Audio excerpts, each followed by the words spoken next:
Marie se précipita dans l'appartement familial à Lyon. Le cœur battant, après avoir reçu un appel affolé de sa mère. En poussant la porte de la chambre de sa sœur cadette, elle les surprit, sa meilleure amie d'enfance, Sophie, embrassant passionnément Élise, sa propre sœur, sur le lit défait. Le choc la figea sur place. Et avant qu'elle ne puisse articuler un mot, sa mère hurla derrière elle, déclenchant une tempête familiale qui aboutit à l'expulsion immédiate de Sophie de la maison, la laissant seule sur le trottoir sous une pluie battante, sans un regard en arrière. Ce baiser volé n'était pas seulement une trahison intime, il révélait un secret que Marie avait elle-même enfoui depuis des années. À 25 ans, Marie avait toujours su qu'elle aimait les femmes. Mais dans une famille catholique conservatrice, où son père, un avocat respecté, prônait les valeurs traditionnelles, avouer cela équivalait à un suicide social. Sophie, qu'elle connaissait depuis le lycée, avait été sa confidente, celle avec qui elle avait partagé ses doutes les plus profonds lors de nuits interminables à discuter sous les couvertures. Et maintenant, Sophie avec Élise? Élise, la petite sœur parfaite de 22 ans, étudiante en médecine, promise à un avenir brillant et à un mariage arrangé avec le fils d'un collègue de leur père. Marie s'effondra sur son lit ce soir-là, les larmes coulant silencieusement. Comment Sophie avait-elle pu lui cacher cela? Elle s'était promis une loyauté absolue. Une amitié indéfectible forgée dans les couloirs du lycée privé de Lyon, où les rumeurs sur les filles comme ça circulaient comme des poisons. Marie se rappelait les moqueries, les regards en coin quand elle refusait les avances des garçons. Sophie avait toujours été là pour la défendre, pour rire des idioties et affirmer que l'amour n'avait pas de genre. Était-ce une façade? Ou pire? Sophie avait-elle vu en Élise ce que Marie désirait secrètement pour elle-même? Le lendemain matin, la maison bourdonnait d'une tension palpable. Le père de Marie, Jacques, arpentait le salon, son visage rouge de colère. C'est une abomination. Élise, comment as-tu pu? Et cette Sophie? Je l'ai toujours trouvée étrange. Avec ses idées modernes. La mère, Anne, pleurait dans la cuisine, murmurant des prières pour le salut de l'âme de sa fille. Élise, recroquevillée sur le canapé, niait tout en bloc, ce n'était rien. Papa. Juste un moment de faiblesse. Sophie m'a forcé. Marie écoutait depuis l'escalier, le cœur serré. Forcée? Elle connaissait Sophie mieux que quiconque, c'était une jeune femme douce. Artiste peintre de 25 ans. Qui vivait de petits jobs à Paris mais revenait souvent à Lyon pour voir ses amis. Sophie n'aurait jamais forcé qui que ce soit. Marie descendit enfin, feignant la neutralité. Papa. Calmez-vous. Élise est jeune. Elle a fait une erreur. Mais intérieurement, une rage bouillonnait. Élise mentait pour se protéger, jetant Sophie sous le bus. Jacques se tourna vers Marie, et toi? Tu la défends? Tu sais ce que l'Église dit de ces choses-là. Si ça continue, je ne paierai plus tes études. Marie étudiait le droit à l'université de Lyon, suivant les traces de son père. Mais chaque cours sur les droits humains la confrontait à son hypocrisie personnelle. Elle rêvait de défendre les minorités. Mais comment le faire quand elle se cachait elle-même? Ce soir-là, Marie envoya un message à Sophie. Qu'est-ce qui s'est passé? Appelle-moi. Pas de réponse. Sophie avait bloqué son numéro. Ou peut-être changer de téléphone. Marie erra dans les rues de Lyon, sous les lumières des quais de la Saône, repensant à leur amitié. Elle s'était rencontrée à 15 ans, lors d'un cours d'art. Sophie, avec ses cheveux courts et son sourire espiègle, avait dessiné un portrait de Marie qui capturait son essence mieux que n'importe quel miroir. « Tu es belle comme tu es », avait dit Sophie. Était-ce déjà de l'amour? Marie n'avait jamais osé explorer cela, terrifiée par les conséquences. Le lendemain, Élise vint la trouver dans sa chambre. « Marie, je suis désolée. C'était une erreur. Sophie m'a embrassée. Et j'ai paniqué. » Marie la regarda froidement. « Et toi? Tu l'as embrassée en retour? » Élise baissa les yeux. « Peut-être. Mais c'est fini. Papa veut que je voie un thérapeute pour guérir ça. » Marie sentit une nausée monter. Guérir? Comme si l'amour était une maladie. Elle pensa à toutes les fois où elle avait réprimé ses sentiments pour des camarades de classe, se forçant à sortir avec des garçons pour plaire à sa famille. La pression montait.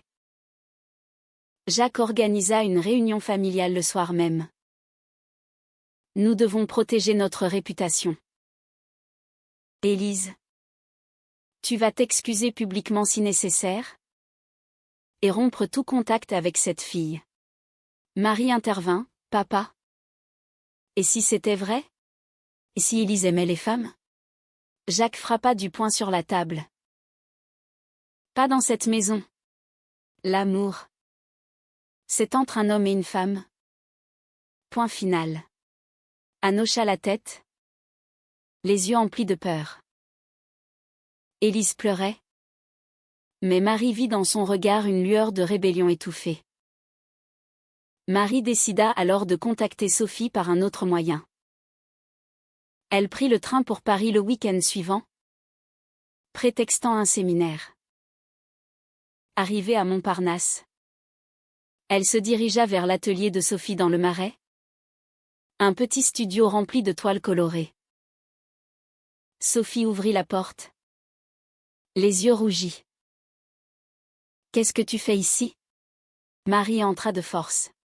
« Explique-toi. » Sophie s'effondra en larmes. « J'aime Élise. Marie. Depuis des mois. Je ne voulais pas te blesser. Mais elle m'a dit que tu comprendrais. » Marie sentit son monde s'écrouler. Comprendre?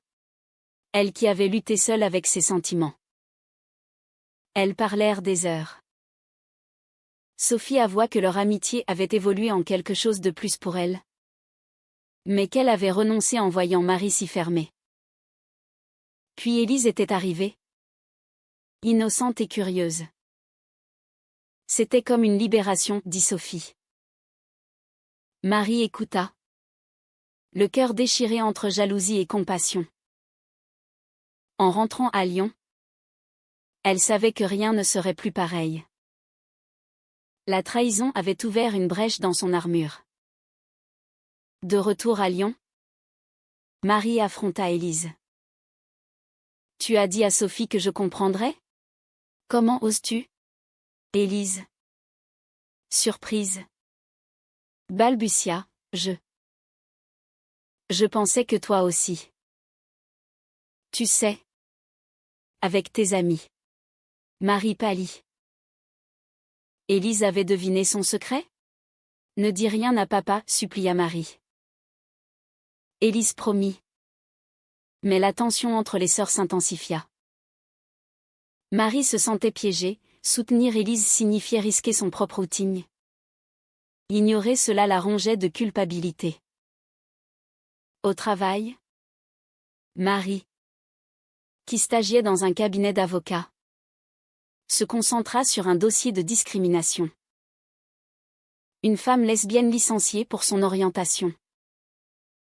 En lisant les témoignages, Marie se vit en elle. Son patron, un homme progressiste, remarqua son implication. Tu sembles touchée personnellement. Marie. Elle haussa les épaules. Mais intérieurement, elle bouillonnait. Comment défendre les autres quand elle ne se défendait pas elle-même? Sophie envoya enfin un message, viens à Paris. On doit parler avec Élise. Marie hésita, mais accepta. Elles se retrouvèrent dans un café du quartier latin. Élise arriva en retard, nerveuse. Papa me surveille. Sophie prit la main d'Élise sous la table. Marie les observa. Un pincement au cœur. Qu'est-ce que vous voulez? Sophie expliqua, on s'aime. Marie. Aide-nous à convaincre ta famille. Marie rit amèrement. Convaincre? Papa vous enverrait en enfer. La discussion tourna au vinaigre. Élise accusa Marie de jalousie, tu as toujours été la parfaite. Mais au fond, tu es comme moi. Marie explosa, comme toi? J'ai sacrifié mes rêves pour cette famille. Sophie tenta de calmer. Mais Marie partit furieuse. En marchant vers la gare, elle réfléchit. Étaient-ce de la jalousie? Ou la peur de perdre le contrôle? À Lyon, Jacques annonça une nouvelle, Élise va partir en stage à Bordeaux. Loin de ses influences. Élise protesta. Mais en vain. Marie vit sa sœur brisée. Ce soir-là, Élise confia, je ne veux pas le perdre. Marie. Sophie est tout pour moi. Marie. Touchée. Promis d'aider. Elle contacta une association LGBT à Lyon. Anonymement. La conseillère lui parla de coming out. De soutien familial. Marie raccrocha. Terrifiée. Les jours suivants, la pression sociale s'accentua. Des amis de la famille murmuraient sur Élise. La petite a des fréquentations bizarres. Anne, déprimée, consulta un prêtre. Marie, en cours, débattait sur les droits des minorités sexuelles. Un étudiant conservateur lança, c'est contre nature. Marie répliqua avec ferveur. Surprenant tous. Son professeur la félicita. Mais elle rentra chez elle épuisée. Sophie appela, Élise est en train de craquer. Viens. Marie prit le train à nouveau. À Paris, elle trouva Élise chez Sophie. En pleurs. Papa m'a interdit de te voir. Elles décidèrent d'un plan, Élise feindrait une rupture, mais continuerait en secret. Marie avertit, ça finira mal. Mais elle accepta de couvrir. Le mensonge commença. De retour, Marie mentit à ses parents, Élise a rompu avec Sophie. Jacques soupira de soulagement. Mais Marie se sentait sale. La double vie d'Élise la forçait à confronter la sienne. Elle rencontra une femme, Claire, dans un bar discret. Claire, 26 ans, professeur, l'invita à dîner. Marie accepta, tremblante. Leur premier baiser fut libérateur, mais la culpabilité suivit. La société pesait lourd. À une fête familiale, un oncle blagua sur les gays qui envahissent la France. Marie serra les dents. Élise, présente, baissa les yeux. Plus tard, Élise avoua, je ne peux plus mentir. Marie paniqua, attends Bordeaux. Mais Élise envoya un message à Sophie, « Viens me chercher ». Le climax approchait. Jacques découvrit des messages sur le téléphone d'Élise. Furieux, il confronta Marie, « Tu savais ?» Marie nia. Mais il ne crut pas. « Tu es complice. » Anne pleura, « Nos filles sont perdues. » Élise fut confinée à la maison. Marie, rongée, décida d'agir. Marie organisa une fuite pour Élise. Elle contacta Sophie, « Venez la chercher ce soir. » Sophie arriva en voiture. Et sous le couvert de la nuit, Élise s'échappa par la fenêtre. Marie couvrit le bruit. Le cœur battant. Le lendemain. Le chaos. Jacques hurla, « Où est-elle » Anne appela la police. Marie feignit l'ignorance. Mais son père la soupçonna.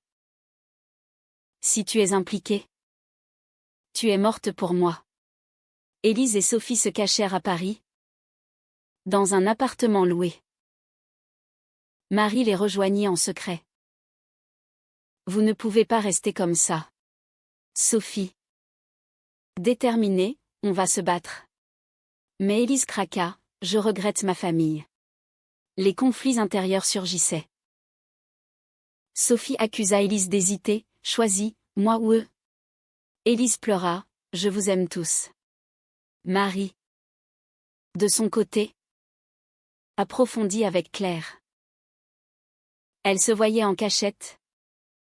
Mais Claire poussait, « Assume-toi. » Marie résistait, « Ma famille me tuera. » Claire raconta son propre coming out. Douloureux mais libérateur. Marie envia sa force. À l'université, un débat sur le mariage pour tous raviva ses doutes. Elle défendit ardemment, gagnant des alliés mais attirant des ennemis. Jacques engagea un détective pour trouver Élise. Il la localisa et se rendit à Paris. Marie, avertie par Élise, intervint. Elle confronta son père à la gare, « Laisse-la tranquille. » Jacques, choqué, « Toi aussi ? Tu es comme elle ?» Marie nia. Mais le doute s'installa. De retour, il fouilla sa chambre. Trouva des messages de Claire. L'explosion, « Tu es une déviance. » Anne s'effondra. Marie fut mise à la porte. Va rejoindre ta sœur perverse. Elle erra, appelant Claire. Viens chez moi. Chez Claire. Marie pleura, j'ai tout perdu. Claire la serra, tu as gagné ta liberté. Mais la douleur était vive. Élise appela, papa c'est tout. Sophie proposa un rendez-vous familial. Ils se retrouvèrent dans un hôtel neutre à Paris. Jacques, furieux, revenait à la raison. Anne supplia. Élise défendit son amour, c'est qui je suis. Sophie ajouta, l'amour n'est pas un choix. Marie, tremblante, avoua, moi aussi. Papa. J'aime les femmes. Jacques pâlit.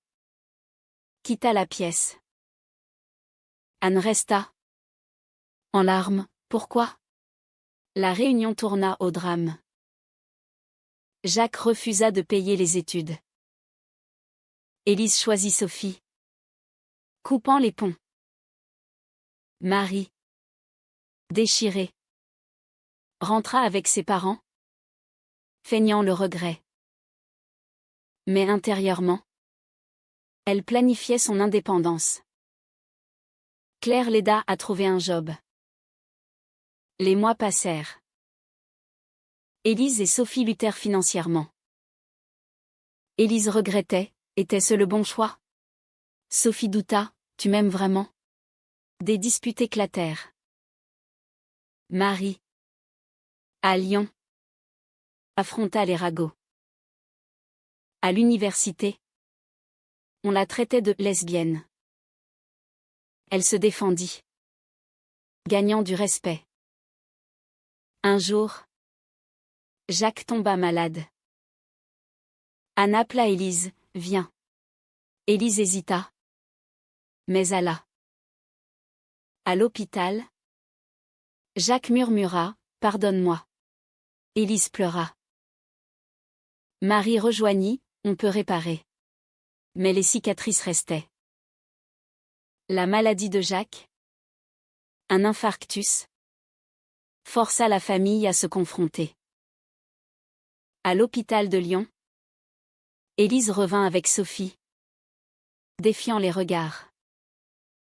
Jacques, faible, dit, je ne comprends pas. Mais je ne veux pas vous perdre. Anne embrassa Élise. Marie, soulagée, avoua tout à Claire, je suis prête. Elles officialisèrent leur relation. Mais les tensions persistaient. Sophie se sentait outsider, ta famille me hait. Élise rassura. Mais douta. À Paris, elles affrontèrent la société, amis qui s'éloignaient. Emploi refusé. Sophie perdit une expo pour raison morale.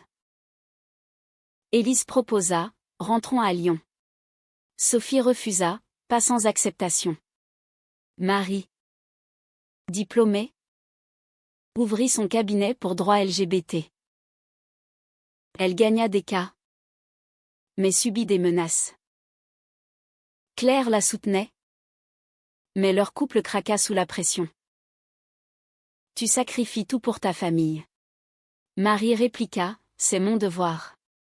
Une dispute mena à une séparation temporaire. Élise trahit Sophie en contactant un ex pour plaire à Jacques. Sophie découvrit, tu me trompes? Élise nia, c'était platonique. Sophie partit. Brisée. Élise appela Marie, j'ai tout gâché. Marie la consola, les choix ont un prix. Sophie, seule, sombra dans la dépression. Elle peignit des toiles sombres, vendant peu. Un jour, elle confronta Élise, choisie pour de bon. Élise opta pour sa famille, rentrant à Lyon. Sophie, dévastée, coupa les contacts. Marie apprit la rupture. Tu as sacrifié l'amour? Élise, pour la paix. Mais elle regrettait. Jacques, remis, tenta la réconciliation, accepter Sophie. Trop tard. Marie, avec Claire, reconstruisit. Elles adoptèrent un mode de vie ouvert, affrontant les préjugés.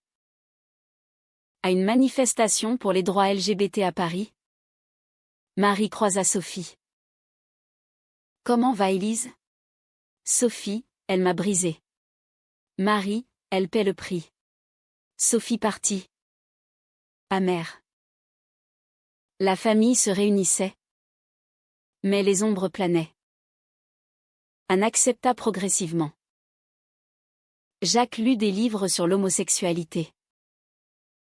Élise, seule, questionnait ses choix. Marie prospérait, mais hantée par les dommages. Les années passèrent, mais les cicatrices ne guérissaient pas complètement. Élise, de retour à Lyon, reprit ses études en médecine, mais son cœur était vide. Elle sortait avec des hommes pour plaire, mais rien ne comblait le vide laissé par Sophie. Un jour, elle croisa Sophie dans une galerie d'art à Paris, lors d'une expo. Sophie, maintenant reconnue, exposait des œuvres inspirées de leur histoire. C'est toi, murmura Élise en voyant un portrait. Sophie, froide, c'était nous. Élise supplia, pardonne-moi. Sophie, le pardon a un prix. Elles parlèrent. Mais Sophie refusa de revenir, tu as choisi la facilité. Marie. Mariée à Claire dans une cérémonie intime. Défendait des cas similaires. Elle témoigna au Parlement sur les discriminations. Son père. Changé. La soutint publiquement. J'étais aveugle, admit-il. Anne organisa des dîners inclusifs. Mais Élise luttait, dépression. Thérapie. Elle avoua à Marie, j'ai trahi mon cœur pour la famille. Marie, les choix nous définissent. Sophie. De son côté. Trouva une nouvelle partenaire. Mais comparait toujours à Élise. Elle écrivit une lettre, tu m'as appris la douleur. Mais aussi la force. Élise la lut en pleurs. Lors d'une réunion familiale, Élise confronta tous, j'ai sacrifié mon amour pour vous. Était-ce juste? Jacques, non. Ma fille. J'aurais dû changer. Anne, nous t'aimons comme tu es. Élise décida de repartir à zéro. Contactant Sophie une dernière fois. Viens. On recommence. Sophie hésita. Mais accepta un café. Marie observa. Réfléchissant à ses propres choix. Elle avait payé cher, perte d'amis. Stress constant. Mais la liberté valait-elle la peine? Claire, oui. Chaque jour. La société évoluait lentement en France. Avec des lois progressistes. Mais les préjugés persistaient. Élise et Sophie se réconcilièrent prudemment. Affrontant ensemble les défis. Marie. Témoin. Se demanda si les dommages étaient irréparables. Au final. Chaque personnage portait ses blessures, trahison. Sacrifice. Éveil. L'amour triomphait. Mais à quel coût? Était-il juste de sacrifier son identité pour la paix familiale? Ou le vrai courage réside-t-il dans l'affirmation de soi malgré les conséquences?